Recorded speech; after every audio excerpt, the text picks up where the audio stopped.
Welcome back.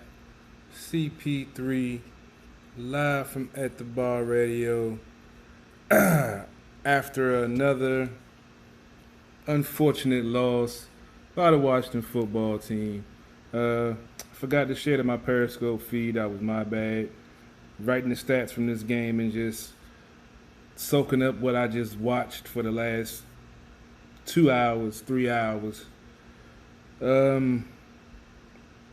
Like I mentioned in the pregame, it would take a perfect game by this team to beat Baltimore. Baltimore is clearly a better team, so I'm not really upset about that. It was just that all the keys of victory that I laid out before the game were all the things that happened in this game. They let Lamar Jackson break the pocket at a 50-yard touchdown run, which didn't help me in my fantasy football. Happened I was going against Lamar Jackson, so that sucked too. But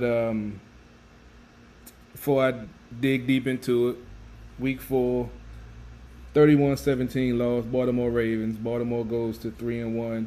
Washington falls to 1-3, and with the Dallas Cowboys losing to the Cleveland Browns, looks like the Washington football team will still be in first place with only one victory. That's wild. NFC East is clearly the one of, if not the worst divisions in football. You only have 2 combined wins in the whole division, and it's week 4. That's not good at all, but it is what it is. We are where we are.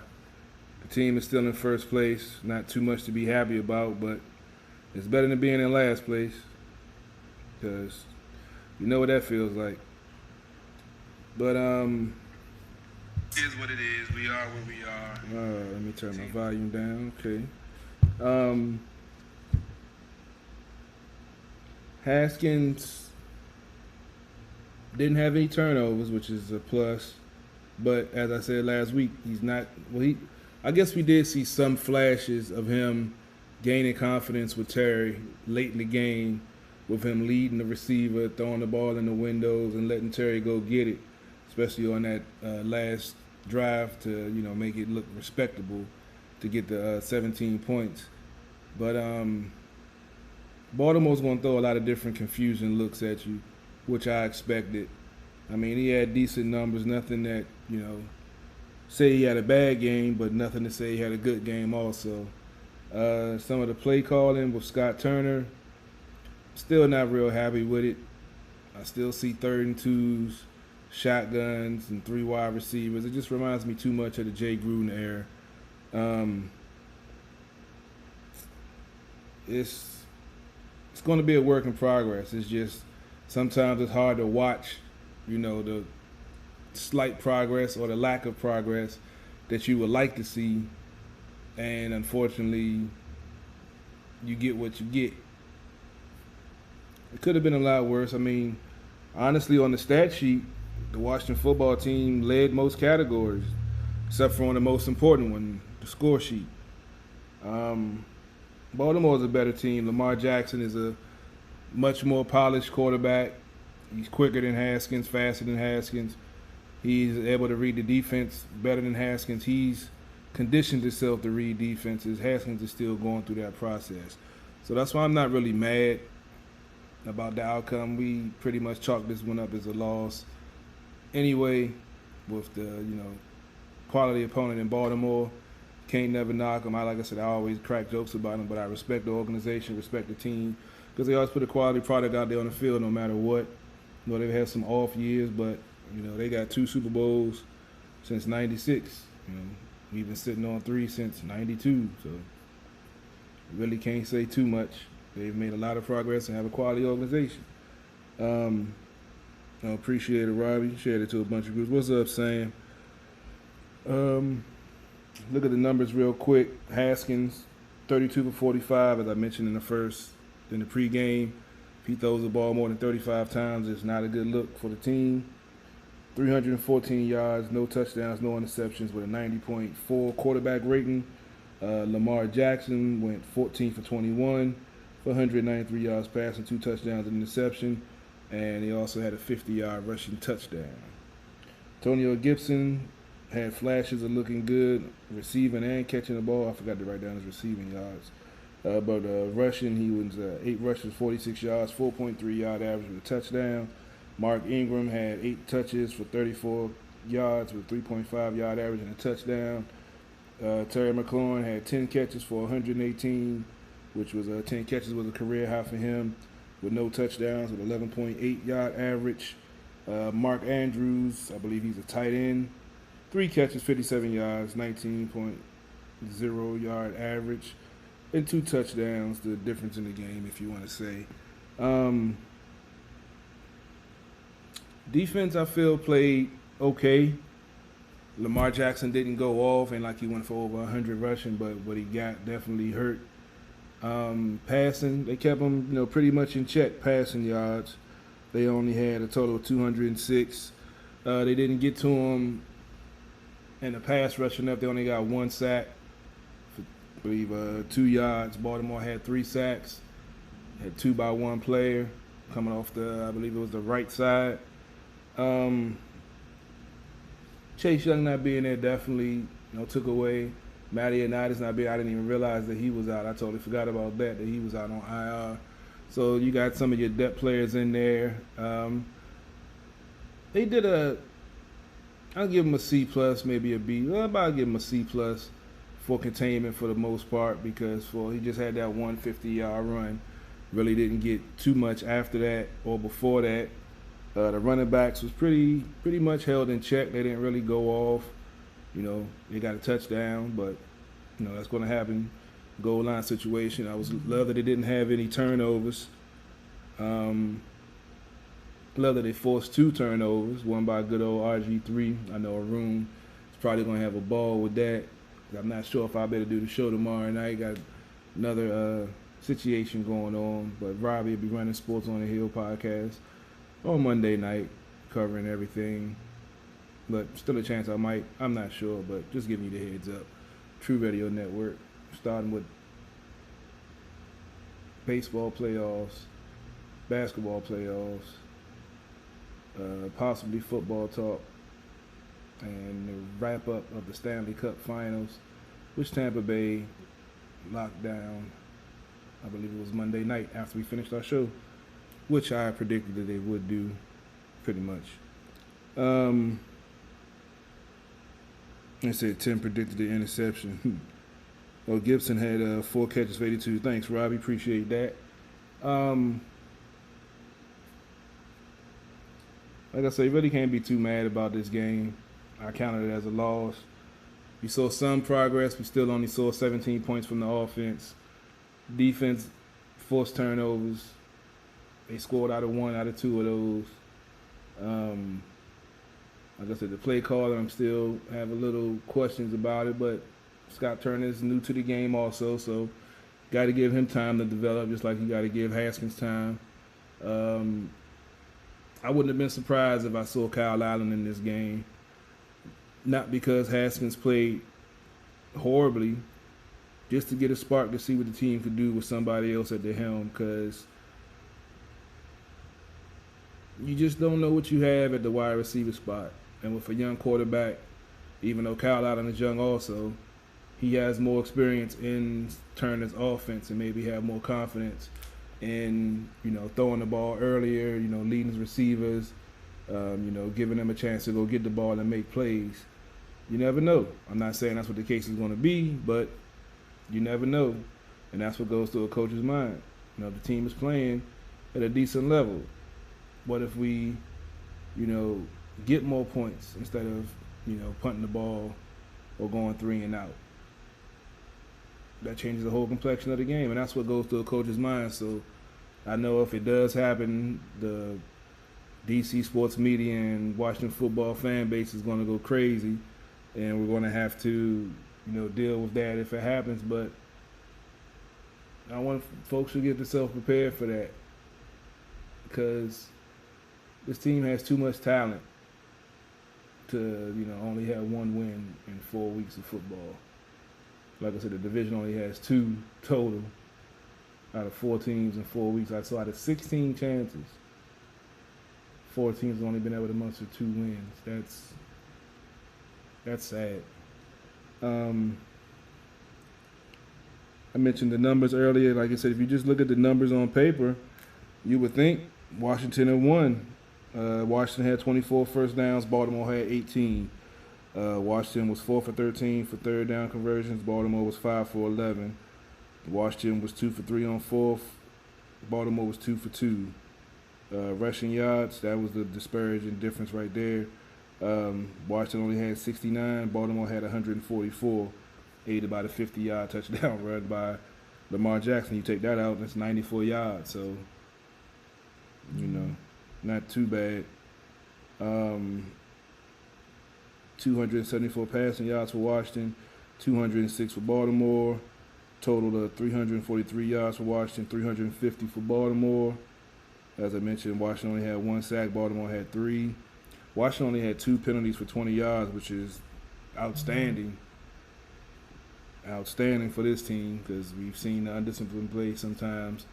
Penalties at the wrong time, false starts for all procedural stuff. So only 2 penalties for 20 yards is, that's something good to look at. 5 penalties for 30 yards for Baltimore. Time possession, Washington for 30 minutes and 38 seconds. Baltimore 29 minutes, 22 seconds. I really don't, like I said, I'm not really upset, mad, pissed. Baltimore's a better team. I mentioned in the pregame that Washington would have to play a excellent game in order to, beat this team. And like I said, keep him in the pocket. Started to get loose a little bit, buying time with his feet. That's what he does. Not making excuses for our D-line, but they didn't wreak enough havoc that we needed. Kendall Fuller with 2 interceptions. That's, good to see. Said he didn't have any in 2 years. They didn't get 2 in 1 game. So that's how it goes sometimes. Got to look at the special teams. Sims was a no-go with the toe. Stroman, he went out after his first punt return, and you had Isaiah Wright. He, got in there, but Baltimore didn't punt too much after that. They were doing more kickoffs, and, that's mostly just go out the back of the end zone, and that's it. But it was, at least it wasn't an embarrassing game. That's the way I look at it. When you go up against teams that are clearly better than the team, the Washington football team, we know how ugly it can get sometimes. But this team does have fight and does, stick it out. We saw that in week 1 when they came back from 17 down. But They got to start scoring early. Haskins has to get into a groove. He has to start stepping up and improving in all the areas that I spoke about in the pregame. His footwork, his mechanics. I didn't really see those issues, but I was watching on my phone, so I didn't get a chance to really look at it. But I didn't really see too many issues with his footwork from what I could see on the phone. Decision making, I didn't really see any bad throws in the double or triple coverage this week. So, I mean, there was some progress, but Baltimore has a quality defense, so you didn't see as many open receivers and open windows for him to make those throws to get his guys open. When he got the comfort level with McLaurin, you saw him in the fourth quarter doing some things that you like, but I need to see that in the first quarter, not the fourth quarter. He saw his numbers if he's watching the game. His quarterback rating, I believe, was 51.9 in the first half and like 80 or 90 something in the second half. So he has to get going sooner. He has to find a way to put more pressure on himself or to get it going in a faster manner. And Scott Turner has to find a way to help make that happen. Being that both of them are young and inexperienced, they both have room to grow. That's the only thing I think they need, a senior offensive advisor for this squad, because Rivera's a defensive guy, and you got Jack Del Rio, who's a defensive guy. But I don't really see Scott having anyone to lean on with some tenure in the offensive capacity that he can lean on to try to get some ideas or pick their brain or just look at things in a different perspective. But that's what the organization has to worry about. I'm just here to talk about it. What else? Logan Thomas, a tight end. We still have hardly any production at tight end. Their tight end, once again, Mark Andrews, killed us. And unfortunately, that's been a thorn in the side of this defense for I don't know how long. The opposing tight ends always cause our defense problems no matter who, no matter what defense we're running, no matter what linebackers, no matter what safeties. It's always been a problem. So they have to find a way to get more production out of the tight end position. I saw him line up a couple of times in a jumbo package, which was nice to see, having 2 and 3 tight ends out there in run situations, because sometimes you got to run the ball. You can't always run up in 3rd and 2, throwing the ball on, short yardage plays. So, like I said, they're both growing together. You want to see improvement faster. Robbie just wanted me to remind everyone on a Thursday night at 10 o'clock, we'll have Walter Roberts, ex-Washington football player / Redskins player who actually played under Vince Lombardi. We'll be having an interview with him Thursday night, 10 o'clock. Make sure you tune in for that. We're reaching out, branching out, trying to, get some one-on-one interviews that you guys might want to hear. So make sure you check it out Thursday night, 10 o'clock. Should be available. I should be on there, but never know. If you're checking out my Facebook Live or YouTube feed, you see the graphic I got. I'm down at Honda Waldorf. If you're looking for a new vehicle, make sure you hit me up, inbox me, come down there. I'll take care of you. Trust me. #1 in customer service and satisfaction in the area, baby. Holla at your boy. Yeah, I'm going to do a shameless plug. That's what I do. Let's see. What else?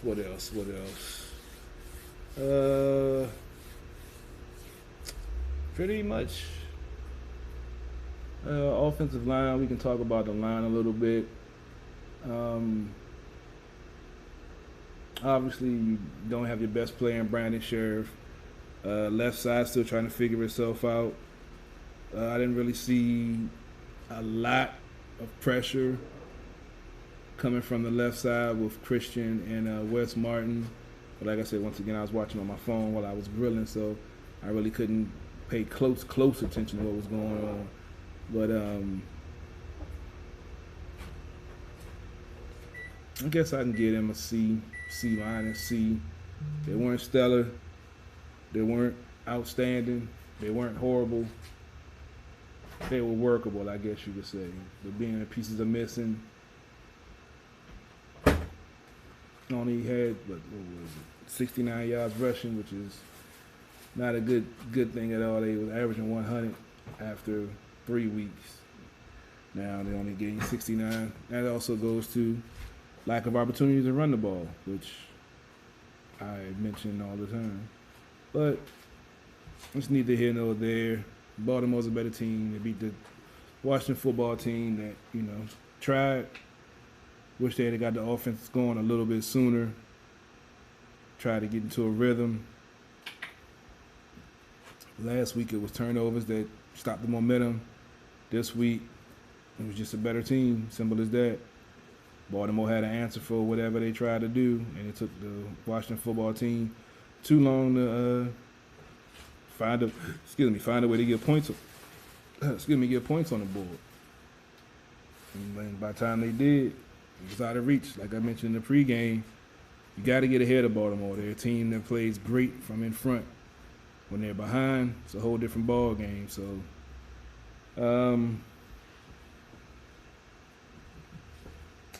I don't think it's pretty much anything else to say about this game.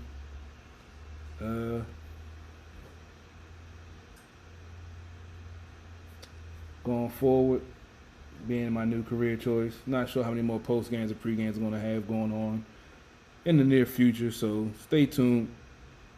Still going to get good content. Still going to put out videos if I can or something. I'm not going to leave you guys hanging because pretty soon that's all we're going to have is football. Once basketball playoffs and baseball playoffs is over, it's going to be a lonely, lonely time.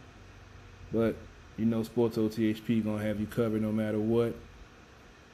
Every Monday, 7 to 9. Well, 7 to 8 or 8 to 9, depending on if you move the time, which we probably will. But as I mentioned, stay tuned for the interview with Walter Roberts on Thursday upcoming, 10 o'clock. He's on the West Coast. That's why it'll be so late. 7 o'clock his time, 10 o'clock our time.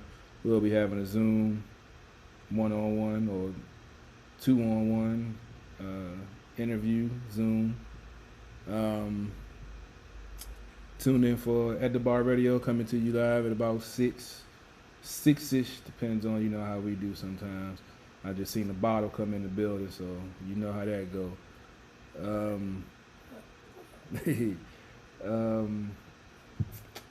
Like I said, looking to make a new vehicle purchase now or in the near future, holla at your boy CP3, about to get that car seller's license, working at Honda Waldorf, got access to all different makes and models. Inbox me, Carol Porter III on Facebook. Carol Porter on Instagram. Shoot, you can even go through the Sports OTHP inbox if you want to. I don't care. Just hit me up. I guarantee I'll take care of you. Give you the best customer service you've ever seen. That's just what we do at Waldorf Honda. They about to be our new sponsor. They just don't know it yet. CP3, live from At the Bar Radio. I think it's pretty much nothing else left to say, man.